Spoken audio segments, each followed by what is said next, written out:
Odisha border high school मानकरे अष्टम नवम एवं दशम श्रेणी रे पढ़ुथिबा पिला मानकु यूट्यूब चैनल गुरुमा क्लासेस को स्वागत करुछि।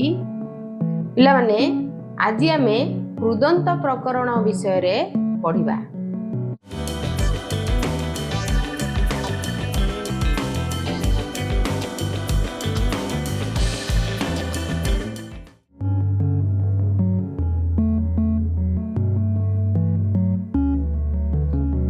कृदंत काहाकु कुहा जाए आग जानिबा आमे। कृत जहार अंतरे अछि से होची कृदंत। मूल धातु सहित शत्रु सानच त तबतु त्वा तुमुन घंच अल तीन ल्यूट प्रभृति कृत प्रत्यय जोग करा जाई नूतन शब्द सृष्टि करा जाइथिबारु एहाकु कृदंत कहा जाए। साधारणतः धातु रूप बा क्रियापद को तिवंत कहती।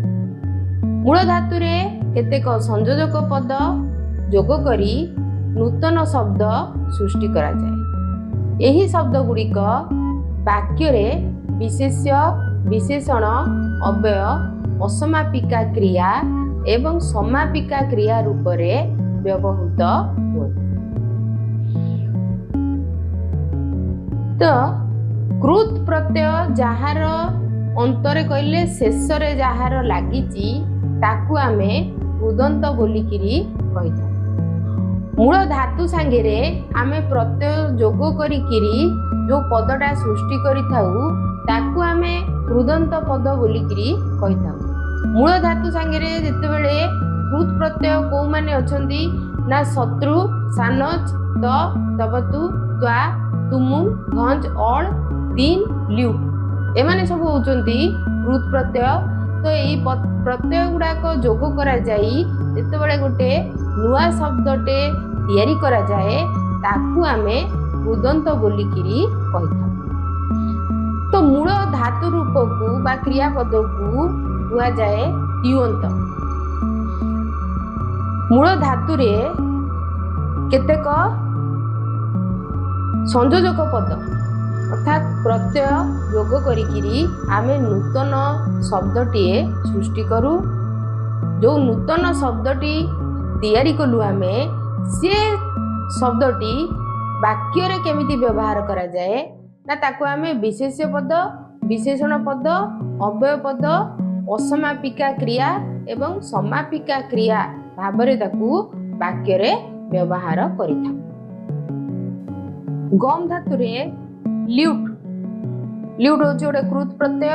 तो गम धातु रे ल्यूट प्रत्यय जोग कले शब्दटी हेबो कोन ना गमनम। गम ल्यूट गमनम एहा होची गोटे कृदंत पद। सेमिति पड धातुर लट लकार प्रथम पुरुष एकवचन रूप होची पठति। किंतु पड धातु रे त्वा प्रत्यय जोटा गोटे कृत प्रत्यय तो ताकू जोग कले होची पदटी कोन ना पठित्वा एहा होची गोटे कृदंत पद।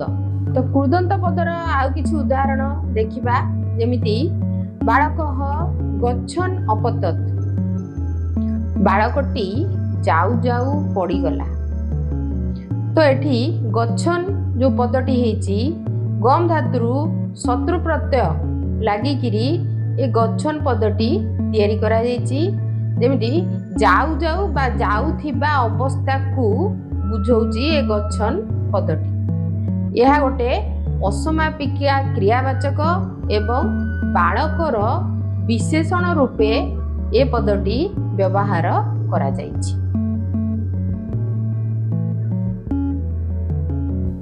एबे आमे देखिबा शत्रु प्रत्यय केमिति होउछि।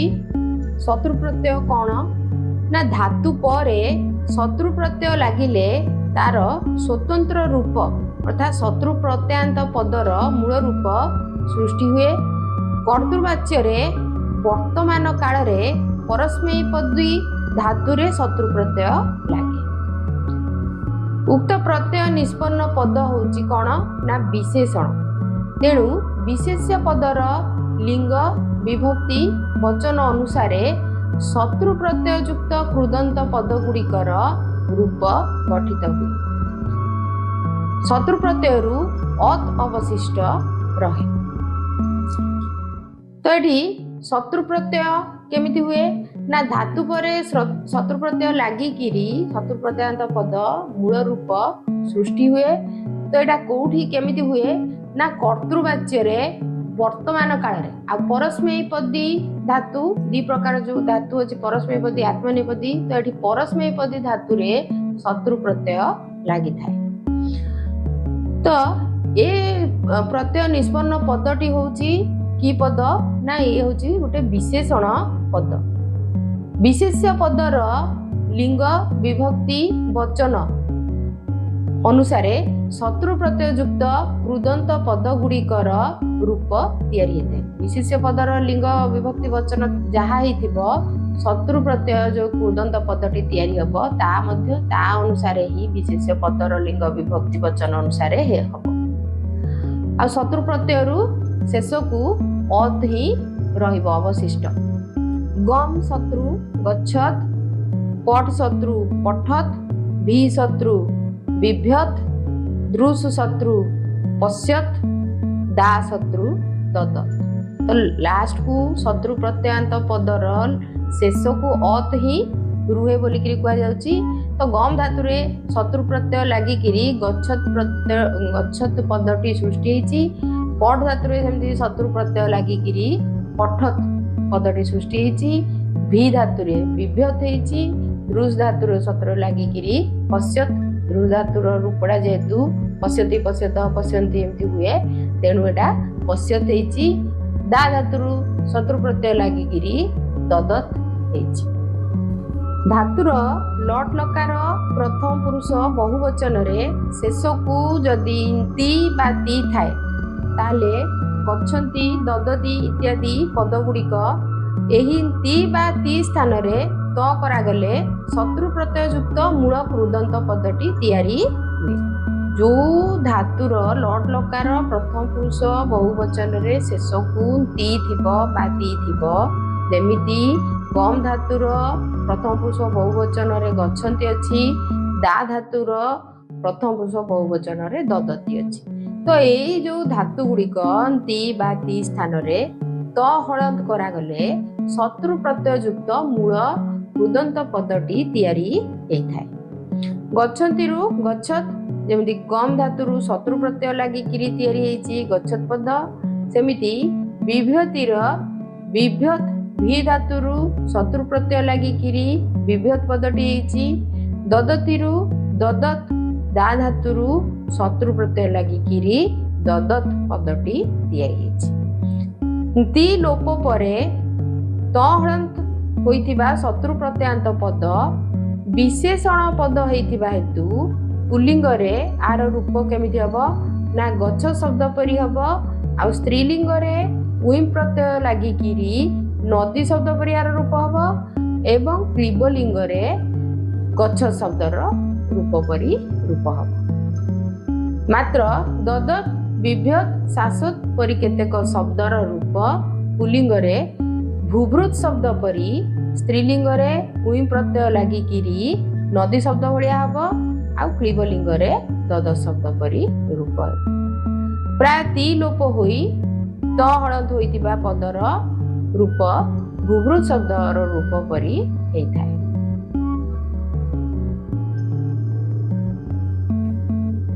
एबे हम देखिबा मूल धातु रूप गुड़िक कौन आ शत्रु प्रत्यय लागिकी शत्रु प्रत्यय निष्पन्न कृदंत पदटी कौन होउची आ पुल्लिंग रे तार रूप केमिति होउची स्त्रीलिंग रे तार रूप केमिति होउची क्लीबलिंग रे तार रूप केमिति होउची। गम धातुरु शत्रु प्रत्यय लागिकी जो शत्रु प्रत्यय निष्पन्न कृदंत पदटी होउची गच्छत पद। पुल्लिंग रे गच्छन स्त्रीलिंग रे गच्छन्ति क्लीबलिंग रे गच्छत। स्था धातुरु सेमिति शत्रु प्रत्यय लागिला परे तिष्ठत पुल्लिंग रे तिष्ठन स्त्रीलिंग रे तिष्ठन्ति क्लीबलिंग रे तिष्ठत। दा धातुर ददत पुल्लिंगरे ददत्, स्त्रीलिंगरे ददति, क्लीबलिंगरे ददत्। भी धातुरु सेमिति बिभ्यत्, पुल्लिंगरे बिभ्यत्, स्त्रीलिंगरे बिभ्यति, क्लीबलिंगरे बिभ्यत्। सास धातुरु शासत्, पुल्लिंगरे भी शासत्, स्त्रीलिंगरे शासति, क्लीबलिंगरे शासत्। एई भଳି रूप हेइथा। तो एठी हम देखिबा शत्रु प्रत्ययान्त पदर प्रयोगात्मक उदाहरण केतेक। माने जेमिति आमे अनुवाद कला बेले संस्कृत रे अनुवाद कला बेले हमकु एई कृदंत पद गुड़िक जो आमे तैयारी करूचे एगुड़िक आमको बहुत साहाय्य करिथाए अनुवाद करिबा पई। जेमिति एठी दियाला बाळकटी जाउथिबा बेले पडिगला बा बाळकटी जाउ जाउ पडिगला, जाउथिबा बाळकटी पडिगला।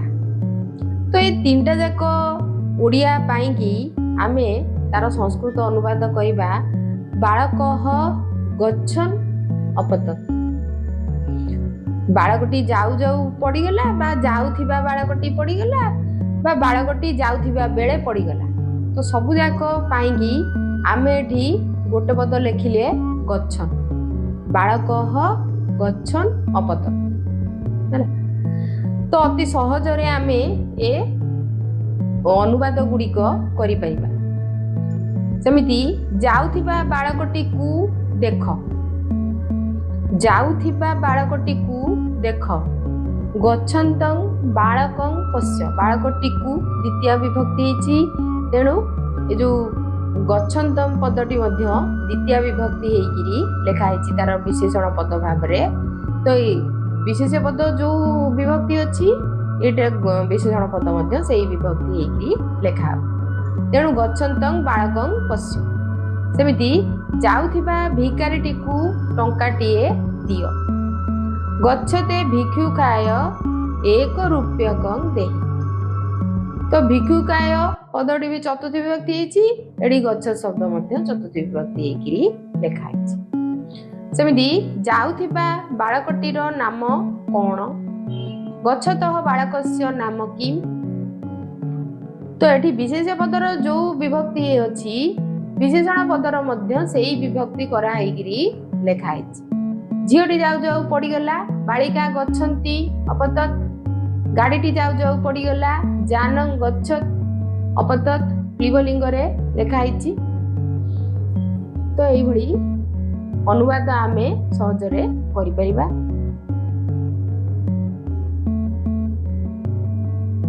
एबे देखिबा सानच प्रत्यय केमिति हेइथाए। सानच प्रत्यय कोन? शत्रु प्रत्यय परि सानच प्रत्यय विशेषण रूपे व्यवहार करा जाय। आत्मनेपदी धातु परे सानच प्रत्यय लागे। दुईटी क्रिया एक काल रे समाहित हेले तही मध्यरु पूर्व क्रिया रे विशेषण रूप रे सानच प्रत्यय युक्त हेई लता शब्द परि एवं क्लीबलिंग रे फल शब्द परि तार रूप हेइथाय। तो एठी सानच प्रत्यय केमिति कोड लागे ना शत्रु प्रत्यय परि सानच प्रत्यय मध्य विशेषण पद भाव रे व्यवहार करा जायथाय। आत्मनेपदी धातु परे सानच प्रत्यय लगा जायथाय। आ जेतेबेले दुईटी क्रिया एक समय रे होउथाय सेतेबेले पूर्व क्रिया रे विशेषण रूप रे पूर्व क्रियाटा विशेषण रूप रे व्यवहार करा जायते आ सेठी सानच प्रत्यय युक्त हेइकिरी तार रूप केमिति हेइताय का परि ना लता शब्द परि हुए आ क्लीबलिंग रे फल शब्द परि तार रूप हेइताय। जेमिति पुरस्कारं लभमानः बालकः हसति। पुरस्कार पाउथिबा बालकटी हसुछि। लभमानः लभ धातुरु सानच प्रत्यय लागिकिरी लभमान पदटी तैयारी हेछि। प्रथमा विभक्ति पुल्लिंग एकवचन बालकहर विशेषण भाव रे एई लभमान पदटी व्यवहार करा जायछि। पितरौ सेवमानः पुत्रः सुखी भवति। सेवमानः सेव धातुरु सानच प्रत्यय लागिछि लागिकिरी सेवमान पदटी ତିଆରି ହେଇଛି। ପୁଲିଙ୍ଗ ଏକବଚନ ପ୍ରଥମା ବିଭକ୍ତି ପୁତ୍ରର ବିଶେଷଣ ପଦ ଭାବରେ ଏ ସେବମାନ ପଦଟି ଲାଗିଛି। ସେମିତି ଗୁରୁଜନେଭ୍ୟ ଲଜ୍ଜମାନା ବାଳିକା ନ ବଦତି। ଲଜ୍ଜମାନା ଲଜ୍ ଧାତୁରୁ ସାନଚ ପ୍ରତ୍ୟୟ ଆଉ ଟାପ୍ ଲାଗିକିରି ସ୍ତ୍ରୀଲିଙ୍ଗ ପ୍ରଥମା ବିଭକ୍ତି ଏକବଚନ ବାଳିକାର ବିଶେଷଣ ଭାବରେ ବ୍ୟବହାର କରାଯାଇଛି ଏଇ ଲଜ୍ଜମାନା ପଦଟି। କମ୍ପମାନଂ ପୁଷ୍ପଂ ଭୂମୌ ଅପତତ୍। କମ୍ପମାନଂ କମ୍ପ ଧାତୁରୁ ସାନଚ ପ୍ରତ୍ୟୟ ଲାଗିକିରି କମ୍ପମାନ ପଦଟି ତିଆରି ହେଇଛି। ପୁଷ୍ପଂ କ୍ଲିବଲିଙ୍ଗ ପ୍ରଥମା ବିଭକ୍ତି ଏକବଚନ ହଉଛି ପୁଷ୍ପଂ ପଦ, ତାର ବିଶେଷଣ ଭାବରେ ଏଇ କମ୍ପମାନ ପଦଟି ଲାଗିଛି। ଭ୍ୱାଦିଗଣୀୟ, ତୁଦାଦିଗଣୀୟ, ଚୂରାଦିଗଣୀୟ, ଦିବାଦିଗଣୀୟ ଧାତୁ ପରସ୍ଥିତି ସାନଚ ସ୍ଥାନରେ ମାନ ହୁଏ। ଲଟ୍ ଲକାର ପ୍ରଥମ ପୁରୁଷ ଏକବଚନ ତେ ଜାଗାରେ ମାନଟା ବସିଥାଏ। ଯେମିତି ବୃତ୍ ଧାତୁରୁ ବର୍ତ୍ତତେ ହୁଏ ପ୍ରଥମ ପୁରୁଷ ଏକବଚନରେ, ତ ସେଇଟା ତେ ଜାଗାରେ ଏଠି ମାନ ଲାଗୁଛି, ବୃତ୍ ସାନଚ ହେଇକିରି ବର୍ତ୍ତମାନ ହଉଛି। ସେମିତି ବୃଦ୍ଧ ସାନଚ ଲାଗିକିରି ବର୍ଦ୍ଧମାନ ହଉଛି। ଦୀପ ସାନଚ ଲାଗିକିରି ଦୀପ୍ୟମାନ ହଉଛି। ଆଉ ସେବ ଧାତୁରୁ ସାନଚ ଲାଗିକିରି ସେବମାନ ପଦଟି ତିଆରି ହଉଛି। ତ ଯୋଉ ଭ୍ୱାଦିଗଣୀୟ, ତୁଦାଦିଗଣୀୟ, ଚୂରାଦିଗଣୀୟ, ଦିବାଦିଗଣୀୟ ଧାତୁ ମାନେ ଅଛନ୍ତି ତାଙ୍କର ପରିସ୍ଥିତିରେ ସାନଚ ସ୍ଥାନରେ ମାନ ହେଇଥାଏ ବୋଲି କୁହାଯାଉଛି। ତ ଏଠି ଲଟ୍ ଲକାର ପ୍ରଥମ ପୁରୁଷ ଏକବଚନର ରୂପ ବୃତ୍ ଧାତୁର ଯେମିତି ବର୍ତ୍ତତେ, ତ ସେଇ ତେ ଜାଗାରେ ମାନ ଲାଗିକିରି ବର୍ତ୍ତମାନ ହଉଛି ବୃତ୍ ଧାତୁରୁ ସାନଚ ଲାଗିକିରି ଏଠି ବର୍ତ୍ତମାନ ହେଲା। ତାପରେ ସେମିତି ବୃଦ୍ଧ ଧାତୁରୁ ସାନଚ ଲାଗିକିରି ବର୍ଦ୍ଧମାନ ହଉଛି, ଦୀପ ଧାତୁରୁ ସାନଚ ଲାଗିକିରି ଦୀପ୍ୟମାନ ହଉଛି, ସେବ ଧାତୁରୁ ସାନଚ ଲାଗିକିରି ସେବମାନ ହଉଛି।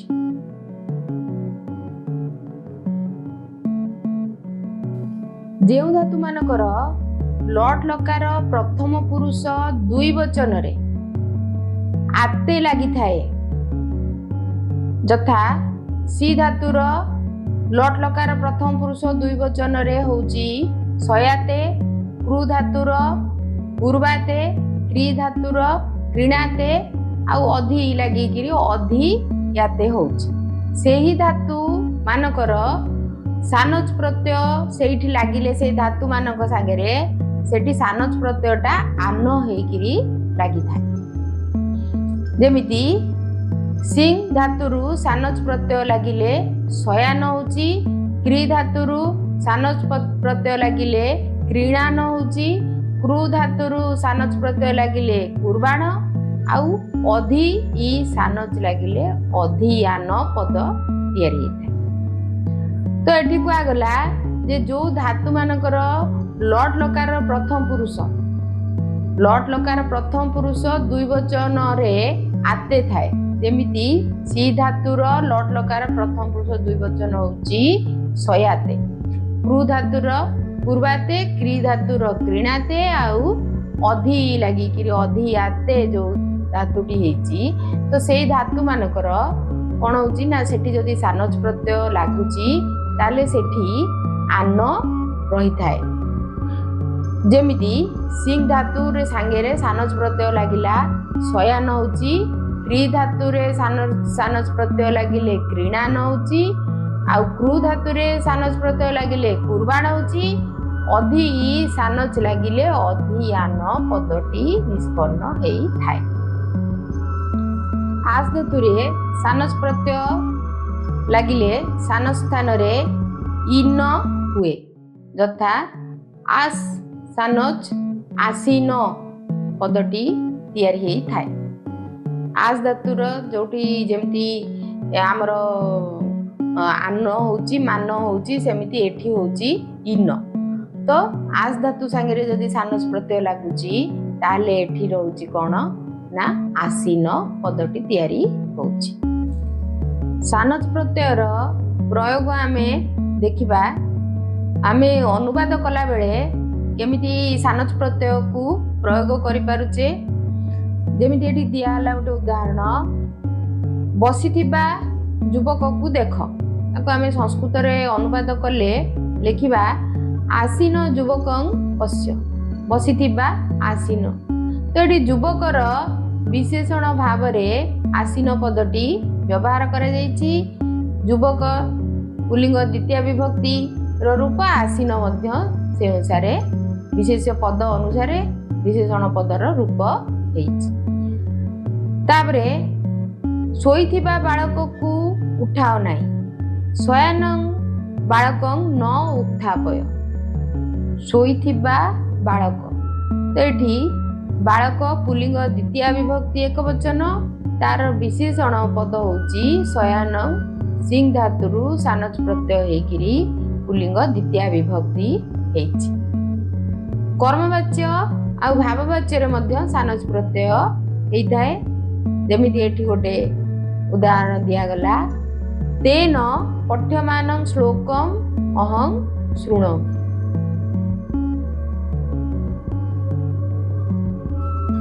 एबे आमे देखिबा द्वा प्रत्यय केमिति होउची द्वा प्रत्यय कोन साधारणतः वाक्य रे पूर्व काल बोधक अर्थात प्रथमे संपन्न होइथिबा क्रिया असमापिका क्रियापद गठन पाई आमे द्वा प्रत्यय व्यवहार करिथा गोटे वाक्य रे समापिका क्रिया एवं असमापिका क्रियार कर्ता समान हेले धातु रे एही द्वा प्रत्यय हुए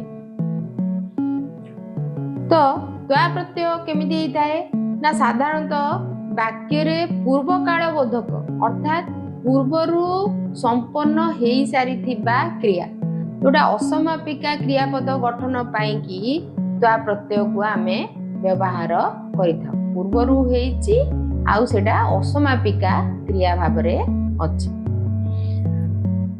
आउ जदि गोटे वाक्य रे समापिका क्रिया आउ असमापिका क्रिया दीटा क्रियार कर्ता जदि समान अछि ताहेले एठी धातु रे द्वा प्रत्यय लागि थाए जेमिति एठी गोटे उदाहरण दिया होची रामः खादित्वा विद्यालयम अगच्छत् रामः खादित्वा राम खाई सारी विद्यालय को गला तो एठी खादित्वा होची गोटे असमापिका क्रिया आउ एटा पूर्व काल बोधक अर्थात प्रथमे खाइबा काम शेष होईची तापरे विद्यालय को जीवा काम अर्थात जोटा समापिका क्रिया सेईटा पर काल रे संपन्न हेछि असमापिका क्रियाटा पूर्व काल रे हेछि आउ समापिका क्रियाटा पर काल रे हेछि उभय क्रियार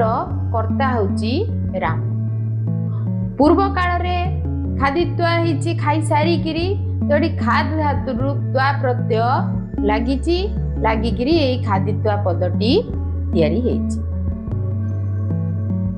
समापिका क्रिया एवं असमापिका क्रियार कर्ता पृथक हेले त्वा प्रत्यय हुए नाही यदि समापिका क्रियार कर्ता अलगा अछि आउ असमापिका क्रियार कर्ता अलगा अछि दिटा जाक क्रियार कर्ता अलगा अलगा अछंती ताहले एठी त्वा प्रत्यय हेबो नाही त्वा प्रत्ययान्त पद गुड़िक होउची सबु बेले अव्यय पद साधारण भाव रे देखी सुनी हसी पढ़ी खाई जाई जानी बा देखिबा सुनिबा परे प्रभृति अर्थ बुझाउथिले एही त्वा प्रत्यय लागि थाए समापिका क्रिया और असमापिका क्रियार कर्ता जदि अलगा अलगा हिथिबे ताहले सेठी त्वा प्रत्यय लागि परिबनी जेमिति पूर्वरु आमे असमापिका क्रिया रे त्वा प्रत्यय लागि किरी पद तयारी करथिले तो जदि तार कर्ता जदि जणे थिबो ताहले असमापिका क्रिया रे त्वा प्रत्यय लागि किंतु जदि समापिका क्रिया और असमापिका क्रियार कर्ता अलगा अलगा थिबे ताहले सेठी त्वा प्रत्यय हेइ परिबो नाही अब त्वा प्रत्ययान्त पद होउची अव्यय आ एटा कोडी आमे लगेई थाउ ନା ଦେଖି ଶୁଣି ହସି ପଢ଼ି ଖାଇ ଯାଇ ଜାଣି ବା ଦେଖିବା ଶୁଣିବା ଏସବୁ ଅର୍ଥରେ ଅର୍ଥ ଯୋଉଠି ବୁଝାଉଥିବ ସେଠି ଆମେ ତ୍ୱା ପ୍ରତ୍ୟୟ ଲଗେଇ ପାରିବା। ତ୍ୱା ପ୍ରତ୍ୟୟର ପ୍ରୟୋଗ ଆମେ ଦେଖିବା। ଆମେ ଯେତେବେଳେ ଅନୁବାଦ କରୁଛେ ସେତେବେଳେ ତ୍ୱା ପ୍ରତ୍ୟୟ କେମିତି ବ୍ୟବହାର କରୁଛେ। ତବ ବଚନଂ ଶ୍ରୁତ୍ୱା ହରିଃ ଅକୁପ୍ୟତ୍। ଶ୍ରୁତ୍ୱା ତୁମ କଥା ଶୁଣିକରି ହରି ରାଗିଗଲା। ତୁମ କଥା ଶୁଣି ହରି ରାଗିଗଲା। ତ ଏଠି ଶ୍ରୁତ୍ୱା ପଦଟି କେମିତି ହେଇଛି ନା ଶ୍ରୁ ଧାତୁରୁ ତ୍ୱା ପ୍ରତ୍ୟୟ ଲାଗିକିରି ଶ୍ରୁତ୍ୱା ପଦଟି ହେଇଛି, ଯୋଉଟା ଗୋଟେ ଅସମାପିକା କ୍ରିୟା ଅଛି। ଆଉ ଏଇଟା ପୂର୍ବ କାଳରେ ସମ୍ପନ୍ନ ହେଇଛି। ତାପର କ୍ରିୟାଟା କଣ ସମାପିକା କ୍ରିୟା ଯୋଉଟା ଅକୁପ୍ୟତ୍ ରାଗିଗଲା। ତ ପୂର୍ବ କାଳରେ ଶ୍ରୁତ୍ୱା ହେଇଛି ଶୁଣି କରି, ତାପରେ ପର କାଳରେ କ୍ରୋଧ ତାର ହେଇଛି, ସେ ରାଗିଛି। ତ ଏଇଠି ଆମେ ତ୍ୱା ପ୍ରତ୍ୟୟ ଲଗେଇ ପାରିବା ଅସମାପିକା କ୍ରିୟା। ସେମିତି ଗୋପାଳଃ ଗାଃ ଦୁଗ୍ଧ୍ୱା ବିପଣିଂ ନୟତି। ଗୋପାଳ ଗାଈ ଦୁହିଁ ବଜାରକୁ ନେଉଛି। ତ ଏଠି ଦୁ ଧାତୁରୁ ତ୍ୱା ପ୍ରତ୍ୟୟ ଲାଗିକିରି ଦୁଗ୍ଧ୍ୱା ହେଇଛି, ଯୋଉଟା ଅସମାପିକା କ୍ରିୟା ପୂର୍ବ କାଳରେ ହେଇଛି। ଆଉ ତାପରେ ସେ ବଜାରକୁ ନଉଛି, ଯୋଉଟା ସମାପିକା କ୍ରିୟା ହେଇଛି। ତ୍ୱଂ ଚିତ୍ରଂ ଦୃଷ୍ଟ୍ୱା ଉତ୍ତରଂ ଲିଖ। ତୁମେ ଛବି ଦେଖି ଉତ୍ତର ଲେଖ। ତ ଦୃଷ୍ଟ୍ୱା ଦୃଶ୍ ଧାତୁରୁ ତ୍ୱା ପ୍ରତ୍ୟୟ ଲାଗିକିରି ଦୃଷ୍ଟ୍ୱା ପଦଟି ହେଇଛି, ଯୋଉଟା ଅସମାପିକା କ୍ରିୟା ଆଉ ପୂର୍ବ କାଳରେ ହେଇଛି। ତାପରେ ଲେଖିବା କାମ ହେଇଛି, ଯୋଉଟା ସମାପିକା କ୍ରିୟା। ତ ଏଇ ଜାଗାରେ ଆମେ ତ୍ୱା ପ୍ରତ୍ୟୟକୁ ବ୍ୟବହାର କରିପାରିବା। ଏବେ ଆମେ ଦେଖିବା ଲ୍ୟପ୍ ପ୍ରତ୍ୟୟ କେମିତି ହେଇଥାଏ। ଉପସର୍ଗ ଯୁକ୍ତ ନ ହୋଇଥିବା ଧାତୁରେ ଅସମାପିକା କ୍ରିୟା ଅର୍ଥରେ ତ୍ୱା ପ୍ରତ୍ୟୟ ହୁଏ। ସେହି ଅସମାପିକା କ୍ରିୟା ଅର୍ଥରେ ପ୍ର ପରା ପ୍ରଭୃତି ଉପସର୍ଗ ନମସ୍ ପୁରସ୍ ତିରସ୍ ପ୍ରଭୃତି ଉପପଦ ଯୁକ୍ତ ଧାତୁରେ ତ୍ୱା ସ୍ଥାନରେ ଲ୍ୟପ୍ ଆଦେଶ ହୁଏ। ତ ଏଠି ଆମେ କଣ ଜାଣିଲେ ନା ଉପସର୍ଗ ଯୁକ୍ତ ନ ହୋଇଥିବା ଧାତୁରେ ଅସମାପିକା କ୍ରିୟା ଅର୍ଥରେ ତ୍ୱା ପ୍ରତ୍ୟୟ ଲାଗିଥାଏ। ଅସମାପିକା କ୍ରିୟା ଜାଗାରେ ସେଇଠି ଆମେ ତ୍ୱା ପ୍ରତ୍ୟୟକୁ ଲଗେଇଥାଉ ବୋଲିକି ତ୍ୱା ପ୍ରତ୍ୟୟରେ ଆମେ ପଢିଲେ, କିନ୍ତୁ ସେଠି ଉପସର୍ଗ କିଛି ନାହିଁ। ତାପରେ କଣ କୁହାହେଲା ନା ସେଇ ଅସମାପିକା କ୍ରିୟା ଅର୍ଥରେ ପ୍ର ପରା ପ୍ରଭୃତି ଉପସର୍ଗ ଯଦି ଅଛି, ନମସ୍ ପୁରସ୍ ତିରସ୍ ପ୍ରଭୃତି ଉପପଦ ଯୁକ୍ତ ଧାତୁ ଯଦି ଅଛନ୍ତି, ତାହେଲେ ସେଠି ଆମେ କଣ କରୁଛୁ ନା ତ୍ୱା ସ୍ଥାନ ଏଠି ତ୍ୱା ପ୍ରତ୍ୟୟ ଆଉ ନ ଲଗେଇକିରି ତ୍ୱା ସ୍ଥାନରେ ଆମେ ଲ୍ୟପ୍ ପ୍ରତ୍ୟୟ ଲଗେଇଥାଉ। ତ୍ୱା ସ୍ଥାନରେ ଲ୍ୟପ୍ ଆଦେଶ ଏଠି ହୁଏ। ତ ଏବେ ଆମେ ଜାଣିଲେ କଣ ନା ଯୋଉଠି ଉପସର୍ଗ ନାହିଁ ଅସମାପିକା କ୍ରିୟା ସେଠି ତ୍ୱା ପ୍ରତ୍ୟୟ ହୁଏ, ଆଉ ଉପସର୍ଗ ଯଦି ଅଛି ସେଠି ଅସମାପିକା କ୍ରିୟାରେ ଲ୍ୟପ୍ ପ୍ରତ୍ୟୟ ହୁଏ। ଆଉ ଧାତୁ ପୂର୍ବରୁ ଯଦି ନଜ୍ ରହିଛି ତାହେଲେ ମଧ୍ୟ ସେଠି ତ୍ୱା ପ୍ରତ୍ୟୟ ହେଇଥାଏ। ଉପସର୍ଗ ନଥିଲେ ତ୍ୱା ପ୍ରତ୍ୟୟ ଅସମାପିକା କ୍ରିୟାରେ, ଉପସର୍ଗ ଥିଲେ ଲ୍ୟପ୍ ପ୍ରତ୍ୟୟ ଅସମାପିକା କ୍ରିୟାରେ, ଆଉ ଯଦି ନଜ୍ ଲାଗିଛି ଧାତୁ ପୂର୍ବରୁ ତାହେଲେ ତ୍ୱା ରହିବ। ତ ଏବେ ଆମେ ଦେଖିବା ଲ୍ୟପ୍ ପ୍ରତ୍ୟୟର ପ୍ରୟୋଗ କେମିତି ଆମେ ଅନୁବାଦ କଲା ବେଳେ କରୁଛେ। ତ ଏଠି ଦିଆହେଲା ଉଦାହରଣ, ବିଦ୍ୟାଳୟମ୍ ଆଗତ୍ୟ ପଠିଷ୍ୟସି। ବିଦ୍ୟାଳୟମ୍ ଆଗତ୍ୟ ପଠିଷ୍ୟସି, ବିଦ୍ୟାଳୟକୁ ଆସି ପଢିବ। ତ ଏଇ ଯୋଉ ଆଗତ୍ୟ ପଦଟି ହେଲା, ଏ ପଦଟି କେମିତି ହେଇଛି ନା ଆ ଉପସର୍ଗ ଯୁକ୍ତ ଗମ୍ ଧାତୁରୁ ଲ୍ୟପ୍ ପ୍ରତ୍ୟୟ ହେଇକିରି ଏ ଆଗତ୍ୟ ପଦଟି ତିଆରି ହେଇଛି। ତ ଏଠି ଆ ଉପସର୍ଗ ଯୁକ୍ତ ଗମ୍ ଧାତୁରେ ଲ୍ୟପ୍ ପ୍ରତ୍ୟୟ ଲାଗିକିରି ଆଗତ୍ୟ ପଦ ହେଲା, ଯୋଉଟା ଗୋଟେ ଅସମାପିକା କ୍ରିୟା, ଯୋଉଟା ଆଗ ହେଇଛି, ତାପରେ ପଠିଷ୍ୟସି ଯୋଉଟା ସମାପିକା କ୍ରିୟା ଅଛି। ତ ଏଠି ଉପସର୍ଗ ଲାଗିଥିବା ହେତୁ ଏଠି ଲ୍ୟପ୍ ପ୍ରତ୍ୟୟ ହେଲା। ସେମିତି पुस्तकम आनीय आगच्छ, पुस्तक को आनी आस। तो एठी आ उपसर्ग लागिची नि धातु आउ तापरे ल्य प्रत्यय। आ उपसर्ग युक्त नि धातुरु ल्य प्रत्यय हेकिरी आन्य पदटी हेछि, जोटा असमापिका क्रिया आनी आस। तो एटा गोटे असमापिका क्रिया, एटा जेहेतु आ उपसर्ग लागिची तेणु एठी ल्य प्रत्यय हैला। तो एबे हम देखिबा जे त्वा प्रत्यय एवं ल्य प्रत्यय मध्य पार्थक्य कौन अछि। दा धातुरु त्वा प्रत्यय लागि किरी दत्वा हेछि दान करी, जार अर्थ एपटे देख प्र दा ल्य प्रदाय, जार अर्थ मध्य होछि दान करिबा बा प्रदान करिबा। किंतु एपटे त्वा प्रत्यय जोडी लागिछि सेठी उपसर्ग नाही, आउ एपटे ल्य प्रत्यय जोडी लागिछि सेठी गोटे उपसर्ग अछि प्र। प्र उपसर्ग जेहेतु लागिछि तेणु एठी ल्य प्रत्यय लागिला, आउ एठी जेहेतु दा पूर्वरु किछि उपसर्ग नाही तेणु एठी त्वा प्रत्यय लागिला। सेमिति ग्रह त्वा गृहीत्वा ग्रहण करी।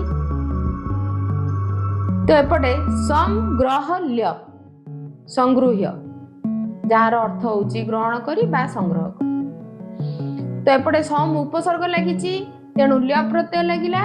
एपटे जेहेतु ग्रह त्वा हेछि काहेकि ना एपटे उपसर्ग किछि नाही तेणु एठी त्वा प्रत्यय लागिला। सेमति नि त्वा नित्वा नेई, एपटे आ नि ल्य आनिय, जार अर्थ होछि आणी।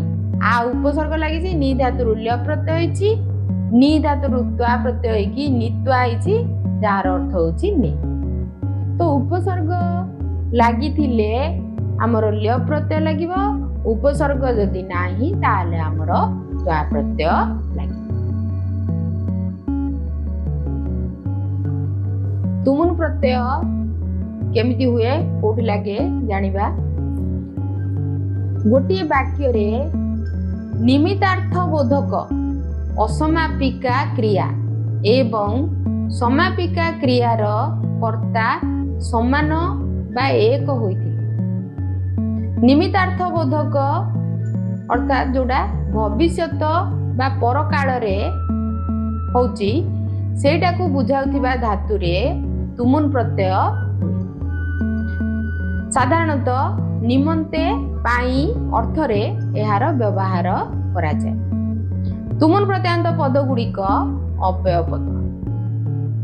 गोटे वाक्य रे यदि निमित्तार्थ बोधक असमापिका क्रिया एवं समापिका क्रियार कर्ता जदि समान होइथिबो, आउ निमित्तार्थ बोधक जोड़ा भविष्यत बा परकाल रे होउथिबा को बुझाउथिबो, सेठी धातुर तुमुन प्रत्यय लागि। तो सेटा कोठी लागिबो ना जोठी निमंते पाई अर्थ रे आमे तयारी करछे वाक्य, सेठी ए तुमुन प्रत्यय आमे लगेई पारि। आ तुमुन प्रत्यांत पद गुड़िक होउची सब अव्यय पद। तुमुन प्रत्ययर प्रयोग एबे देखिबा। अहं नृत्यं द्रष्टुं गमिष्यामि, मु नाच देखिबाकू जीवी। देखिबाकू द्रष्टुं, तो देखिबाकूटा परकाल को बुझाउची अर्थात भविष्यत। तेणु द्रष्टुं दृश धातुरु तुमुन प्रत्यय लागि किरी द्रष्टुं पदटी तयारी हेछि, जोड़ा होछि गोटे असमापिका क्रिया। गमिष्यामि जार अर्थ होछि जीवी, ये होछि गोटे समापिका क्रिया। आ उभय क्रियार कर्ता होछि जणे अर्थात अहम मु। तो कर्ता जणे अछि, आउ एठी द्रष्टुं जो असमापिका क्रिया ये परकाल रे बुझौछि, आउ गमिष्यामि जार अर्थ होछि जीवी, सेटा होछि समापिका क्रिया। आउ उभयर क्रियार कर्ता होछि मु बा। सेमिति त्वं खादितुम आगच्छ, तुमे खाइबाकू आस।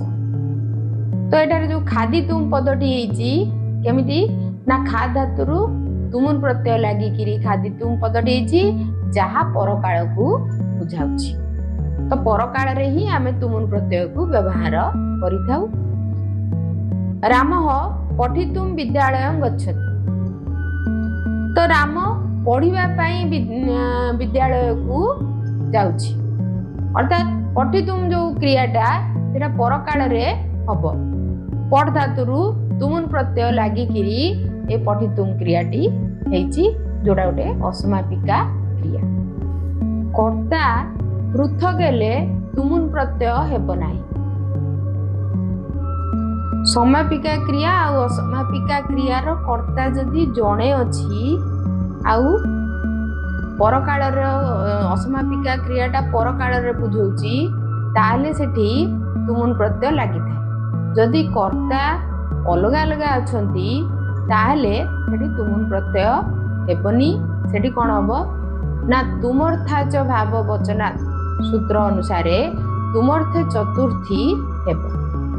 ଯେମିତି ଏଠି ଗୋଟେ ଉଦାହରଣ ଦିଆହେଲା, ରାମ ଶ୍ୟାମକୁ ପଢିବାକୁ କହିଲା।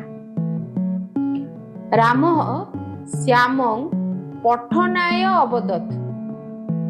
ହେଲା, ଏଠି ପଢିବାକୁ ଯୋଉ ପଠିତୁମ ନ ହେଇକିରି ପଠନାୟ ହେଇଛି, କାହିଁକି ନା ଏଠି ହଉଛି ପଠନ କ୍ରିୟାର କର୍ତ୍ତା ହଉଛି ଆଉ ଜଣେ, କହିଲା ଆଉ ଜଣେ। ତ ଏଠି ଅଲଗା ଅଲଗା କର୍ତ୍ତା ଅଛନ୍ତି, ତେଣୁ ଏଠି ତୁमुन ପ୍ରତ୍ୟୟ ନ ହେଇକିରି ଏଠି ତୁମର୍ଥ ଚତୁର୍ଥୀ ହେଇକିରି ପଠନାୟ ହେଇଛି। ହରି ଶ୍ୟାମକୁ ଯିବା ପାଇଁ ପ୍ରେରଣା ଦେଉଛି। ହରିଃ ଶ୍ୟାମଂ ଗମନାୟ ପ୍ରେରୟତି। ତ ଏଇ ଯୋଉ ବାକ୍ୟ ଏଠି ଗମନର କର୍ତ୍ତା ହଉଛି ଶ୍ୟାମ ଏବଂ ପ୍ରେରଣା ଦଉଛି ହରି।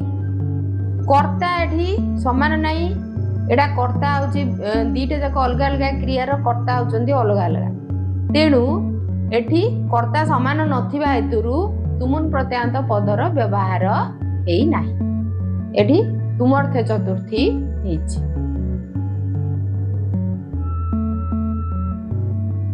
ଏବେ ଆମେ ତିନ ପ୍ରତ୍ୟୟ ବିଷୟରେ ଜାଣିବା।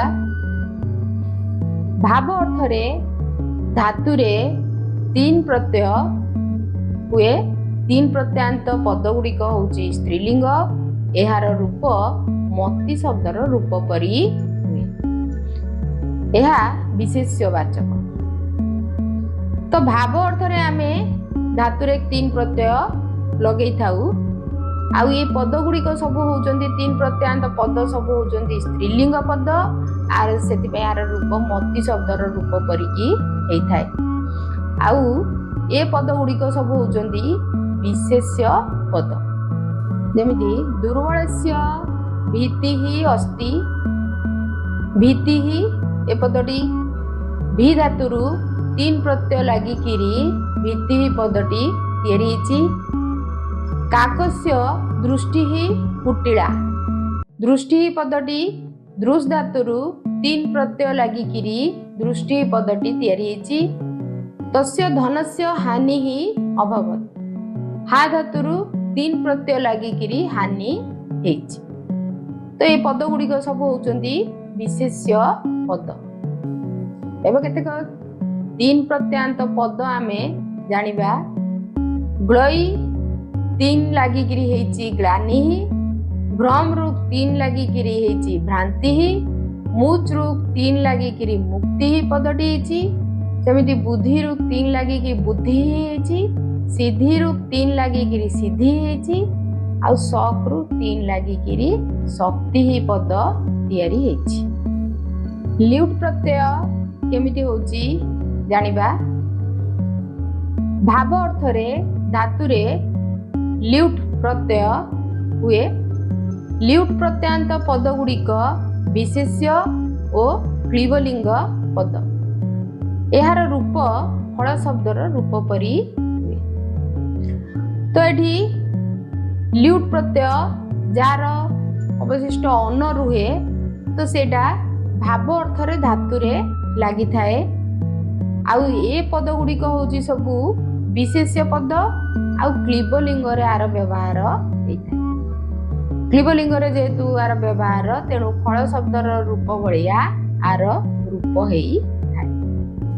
जेमिति रामस्य गमनं सुंदरम, रामंकर गमन सुंदर अटे।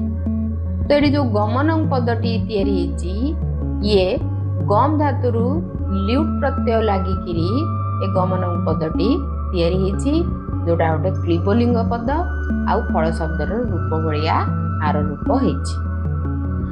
साधुनां दर्शनं पुण्यम, दर्शनम दृश धातुरु ल्यूट प्रत्यय लागिकिरी दर्शनं पदटी तैयारी होइछि। साधु मानकर दर्शन पुण्य अटे।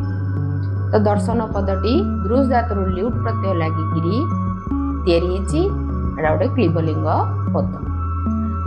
दिवा शयनं क्षतिकारक, दिन रे सोइबा क्षतिकारक।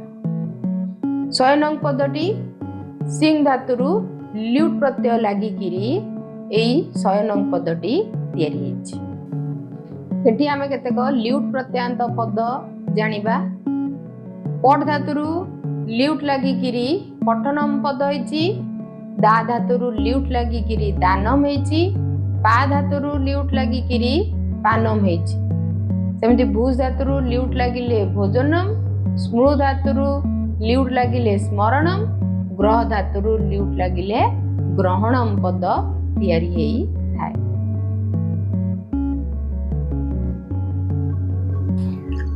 घंज प्रत्यय केमिति हुए जानिबा।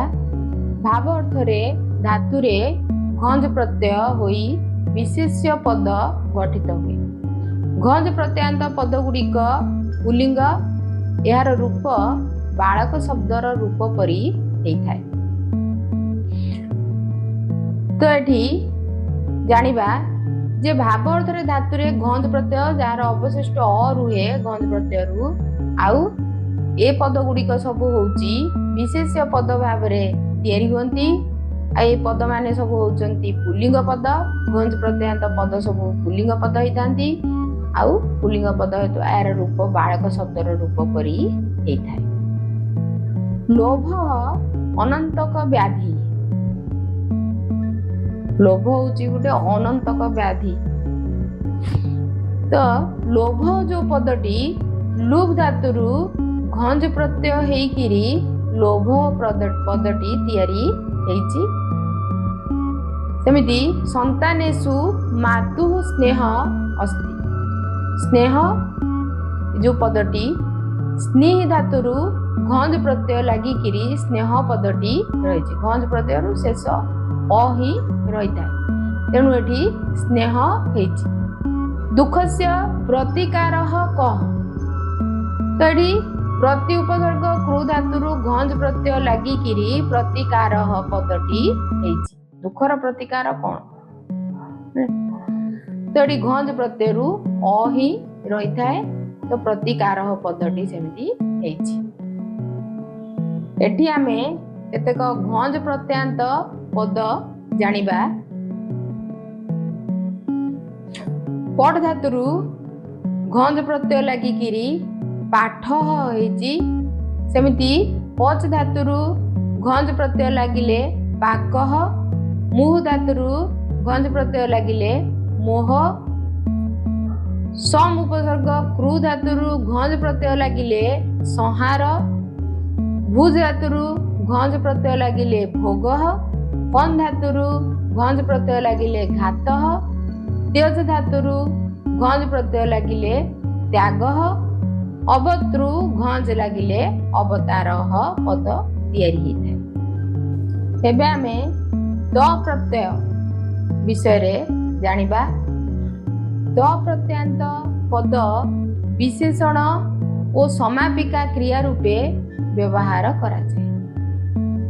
पुल्लिंग रे बालक, स्त्रीलिंग रे लता एवं क्लीबलिंग रे फल शब्दर रूप परी यार रूप होइଥାଏ। तो त प्रत्यांत पद आमे जेतेबेले व्यवहार करिथाउ सेतेबेले से पद गुड़िक आमे विशेषण पद भाव रे और समापिका क्रिया रूप रे ताकू व्यवहार करा जाय। तो यही जो पद गुड़िक आपको पुलिंग रे स्त्रीलिंग रे क्लीबलिंग रे तीन लिंग रे आर व्यवहार अछि।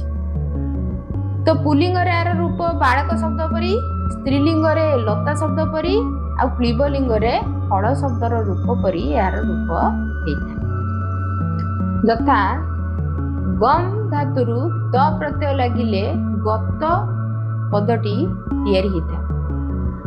आ पुलिंग रे आर रूप हबो गतः, स्त्रीलिंग रे रूप होची गता आ क्लीबलिंग रे तार रूप होची गतम। मूल पदटी तैयारी ହେଲା गत, पुलिंग रे गतः, स्त्रीलिंग रे गता आ क्लीबलिंग रे गतम। सेमिति दृश धातुरु त लागिकिरी दृष्ट पदटी तैयारी ହେଲା, जार पुलिंग रूप होची दृष्टः, स्त्रीलिंग रे होची दृष्टा आ क्लीबलिंग रे रूप होची दृष्ट।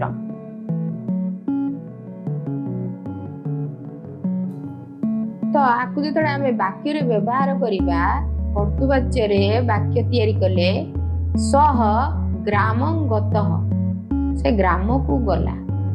गतः पदटी तैयारी होला केमिति ना गम धातुरु त प्रत्यय एइगिरी एडी गतः पदटी तैयारी हेची।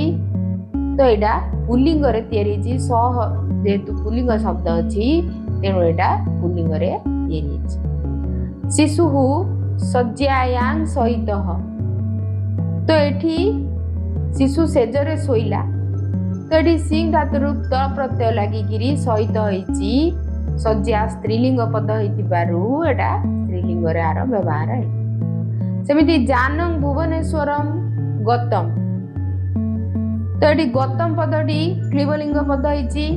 गम धातुरु त प्रत्यय लागिची, गतम हेची क्लीबलिंग रे। जान पद जेतु क्लीबलिंग पद तेणु एटा क्लीबलिंग रे आर रूप हेची। गाड़ीटी भुवनेश्वर को गला, तो एटी जान पद क्लीबलिंग हेतिबारु गतम पद मध्य क्लीबलिंग हेची।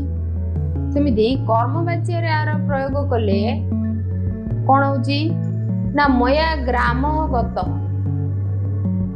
तो एठी गम धातुरु त प्रत्यय लागिकिरी गत हेची। ग्राम पई गत पदटा पुलिंग एक वचनर रूप हेची। रामेण सीता पृष्ठा, प्रच धातुरु त प्रत्यय आउ स्त्रीलिंग रे जेतु अछि तेणु एठी टाप मध्य लागिची पृष्ठा। सीता स्त्रीलिंग हेतिबारु पृष्ठा स्त्रीलिंग एक वचन एठी हेची। बालके ही फळानी खादितानि, खाद धातुरु त लागिची, फळानी क्लीबलिंग बहुवचन होइतिबारु खादितानि पदटी मध्य क्लीबलिंग बहुवचन रे तैयारी हेची। एबे देखिबा भाववाच्य रे केमिति प्रयोग करा जाउची त प्रत्यय। मया हसितम, तो हस धातुरु त प्रत्यय लागिकिरी हसितम पदटी तैयारी हेची। तेन सहितम, सिंह धातुरु त प्रत्यय लागिकिरी सहितम हेची। बालके ही क्रीडितम, क्रीड धातुरु त प्रत्यय लागिकिरी क्रीडितम पद हेची। भाववाच्य रे त प्रत्ययान्त पद सर्वदा क्लीबलिंग एक वचनर रूप हेइथाय। सेति पई कि हसितम, सहितम, क्रीडितम सबु हेची पद गुडी। त प्रत्यय विशेषण रूपे केमिति व्यवहार होची आगतेभ्यः शिशुभ्यः फळानि देहि।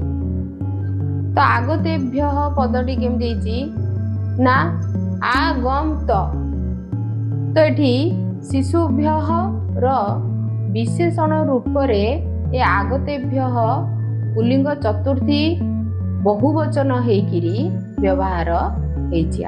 विशेषण भाव रे शिशु पदर ये लागिची। सेमिति वृक्षात् पतितानि फळानि मधुराणि, एठी फळानि रो विशेषण भाव रे पतितानि व्यवहार करा जायछि, जोडा क्लीबलिंग बहुवचन हेछि। पद धातुरु त प्रत्यय लागिकिरी हेछि आ एडा विशेषण भाव रे व्यवहार करा जायछि क्लीबलिंग पद हेकि। तेन क्रीतां साटिकां पश्य, से किणिथिबा शाढ़ी को देख।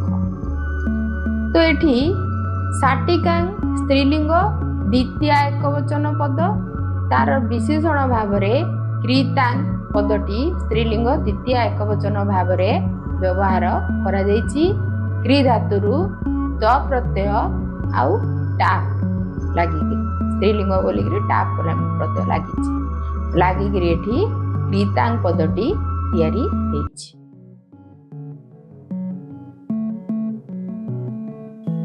एबे देखिबा तबतु प्रत्यय केमिति व्यवहार हुए। कर्तृवाच्य रे समस्त धातु परे तबतु प्रत्यय लागे। तबतु प्रत्यांत पद पुल्लिंग रे श्रीमत, स्त्रीलिंग रे उई प्रत्यय युक्त होई नदी एवं क्लीबलिंग रे श्रीमत शब्द परी रूप हुए।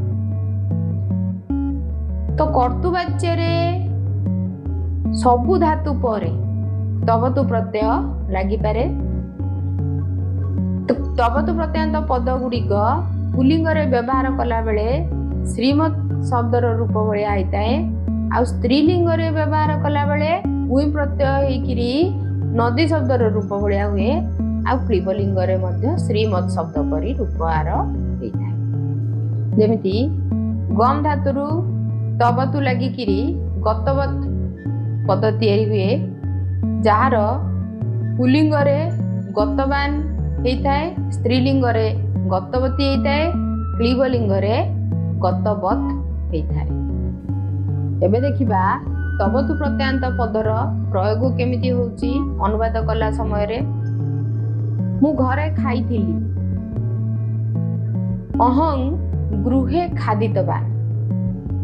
तो खादितवान जो पदटी हेला एडा खाद धातुरु तबतु प्रत्यय लागिकिरी ए पदटी तैयारी हेला।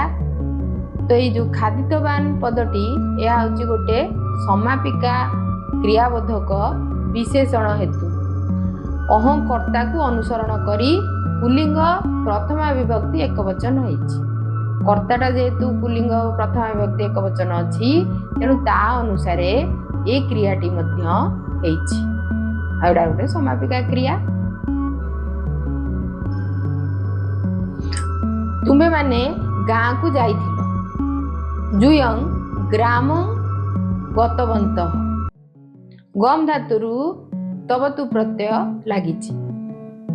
तो एठी जुयं कर्ता अनुसारे गतवन्तः पुल्लिंग प्रथमा बहुवचन हेइछि। जुयं पदटा जेहेतु बहुवचन रूप अछि पुल्लिंग अछि तेणु एठी क्रिया मध्य से अनुसार हेइछि बहुवचन रूप। सुशीला स्वामी को सेवा करिथिला। सुशीला पति सेवितवती। तो जो सेवितवती पदटी केमिति होला ना सेव धातुरु तबतु प्रत्यय लागिकिरी आउ स्त्रीलिंग जेतु उई प्रत्यय एठी लागिछि। नदी शब्दर रूप भलिया हबो बोलिकिरी कहैछि। तेणु एठी सुशीला स्त्रीलिंग हेतु तबतु प्रत्यांत पद स्त्रीलिंग प्रथमा एकवचन हेइछि। गाड़ीटी भुवनेश्वर को आसिला। जानं भुवनेश्वरम आगतवत। तो एठी आगम तबतु हेइछि। जान क्लीबलिंग हेतु तबतु प्रत्यांत पद क्लीबलिंग प्रथमा एकवचन मध्य हेकिरी आगतवत हेइछि। पठितवन्तः छात्राः पुरस्कारं प्राप्तवन्तः। पठितवन्तः पढ़ धातुरु तबतु लागिकिरी हेइछि। पढ़िथिबा छात्र माने पुरस्कार पाइले। तो प्राप्तवन्तः प्रआप तबतु लागिकिरी प्राप्तवन्तः पदटी तैयारी हेइछि। छात्रा पुल्लिंग प्रथमा बहुवचन हेइथिबारु एठी पठितवन्तः ओ प्राप्तवन्तः पुल्लिंग प्रथमा बहुवचनर रूप हेइछि। कांदिथिबा झियोटीकु खेलना दियो। क्रंदित बत्तेई बालिकाई क्रीडनकं देहि। तो एठी क्रंदितवती बालिकार चतुर्थी विभक्ति होइछि। बालिका स्त्रीलिंगर विशेषण भाव रे क्रंदितवती पदटी लागिछि। क्रन धातुरु तबतु प्रत्यय आउ स्त्रीलिंग हेतु उई प्रत्यय लागिकिरी एठी ए जो क्रंदितवती पदटी तयारी होइछि। कृदंत पदरे बालिकाई पाई क्रंदितवती चतुर्थी एकवचन हेकिरी एठी लागिछि। सुखिला पत्र गुड़िक तले पड़िथिला। शुष्कवंती पत्राणी भूमौ पतितवंती। तो शुष्कवंती एठी शुष् धातुरु तबतु प्रत्यय लागिछि। क्लीबलिंग प्रथमा बहुवचन पत्राणी विशेषण एवं पतितवंती पत तबतु क्लीबलिंग प्रथमा बहुवचन हेई क्रियापद रूप रे एठी व्यवहार हेछि। तव्य और अन्य प्रत्यय केमिति हुए जानिबा। तव्य और अन्य प्रत्यय को कृत्य प्रत्यय कहा जाए। भविष्यत काल बोधक उचित विधि संभावना अर्थ रे धातु रे तव्य और अन्य प्रत्यय जोग करा जाए। यह साधारणतः विशेषण और समापिका क्रिया रूपे व्यवहृत हुए। कृत्य प्रत्ययान्त पद कर्मवाच्य रे व्यवहृत हेले कर्मर लिंग विभक्ति और वचन को अनुसरण करिथाए। मात्र भाववाच्य रे व्यवहृत हेले सर्वदा क्लीबलिंग प्रथमा एकवचनान्त तव्य आउ अन्य प्रत्यय को कृत्य प्रत्यय बोली किरी कहा जाइथाए। तो ये प्रत्यय भविष्यत काल बोधक हेकिरी उचित अर्थ रे विधि अर्थ रे संभावना अर्थ रे धातु रे व्यवहार करा जाइथाए। ये दुईटा जाक प्रत्यय तव्य प्रत्यय आउ अन्य प्रत्यय। तो ये प्रत्यय साधारण भाव रे विशेषण भाव रे आउ समापिका क्रिया भाव रे आकु आमे व्यवहार करिथाउ। तो कृत्य प्रत्ययान्त ये जो पद याकू कर्मवाच्य रे जदि आमे व्यवहार करूचु ताले कर्मर लिंग आउ विभक्ति वचन को ये अनुसरण करिथाए। कर्मर लिंग विभक्ति वचन जहा ए पदर लिंग विभक्ति वचन मध्ये सेही भଳି रहिबो। किंतु भाववाच्य रे जेतबेले याकू व्यवहार करा जाए सेतेबेले सबबेले एटा क्लीबलिंग प्रथमा एकवचनर रूप हेइथाए। जेमिति गम धातुरु तव्य प्रत्यय लागिकिरी गंतव्य पदटी तयारी होइछि। आ गम धातुरु अन्य प्रत्यय लागिकिरी गमनीय पद तयारी होइछि। तो तव्य और अन्य प्रत्ययान्त पद पुल्लिंग रे बालक शब्द परी स्त्रीलिंग रे लता शब्द परी आउ क्लीबलिंग रे फल शब्द परी रूप हेइଥାଏ। जोड़ी तव्य प्रत्यय लागिछि आउ अन्य प्रत्यय लागिछि से पद ताकू पुल्लिंग रे जदि आमे व्यवहार करबा ताले तार रूप बालक शब्द भलिया हबो। स्त्रीलिंग रे व्यवहार कले लता शब्द भलिया हबो। क्लीबलिंग रे जदि ताकू व्यवहार करछे ताले तार रूप फल शब्द परी हबो। तो वाक्य रे प्रयोग कले तव्य आउ अन्य प्रत्यय केमिति वाक्य तयारी आमे करूचे देखिबा। मया चंद्र द्रष्टव्यः। द्रष्टव्यः तो ए पदटी दृश धातुरु तव्य प्रत्यय लागिकिरी द्रष्टव्य पदटी तयारी हेछि। मु चंद्र को देखिबी। तो एठी चंद्र होछि पुल्लिंग प्रथमा विभक्ति एकवचन। तेणु द्रष्टव्य पद मध्य पुल्लिंग प्रथमा विभक्ति एकवचनर रूप एठी हेछि।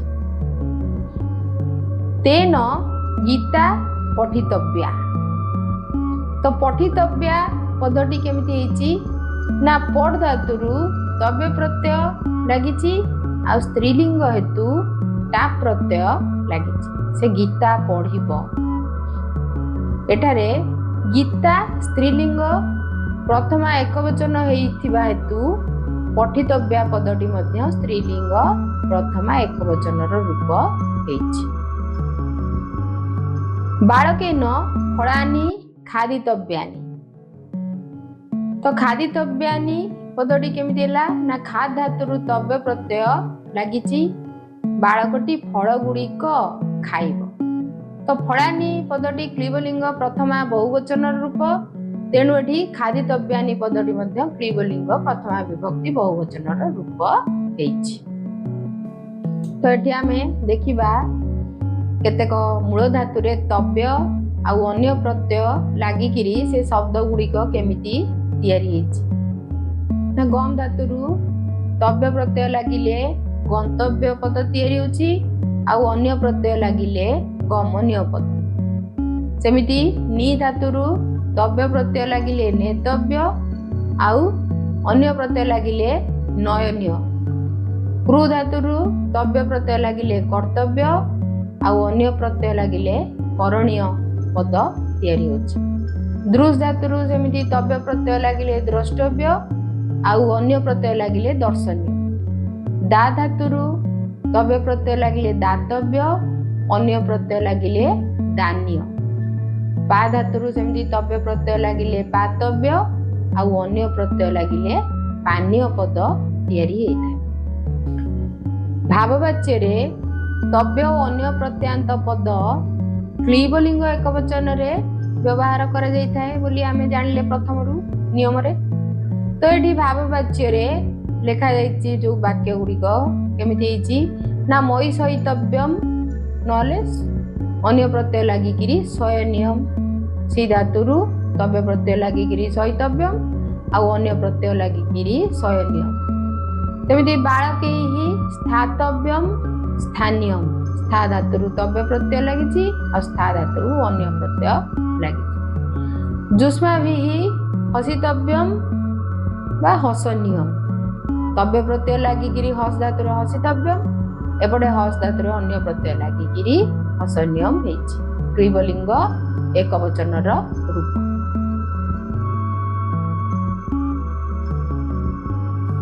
पिला माने एबे आमे कृदंत प्रकरण विषय रे पढ़िले।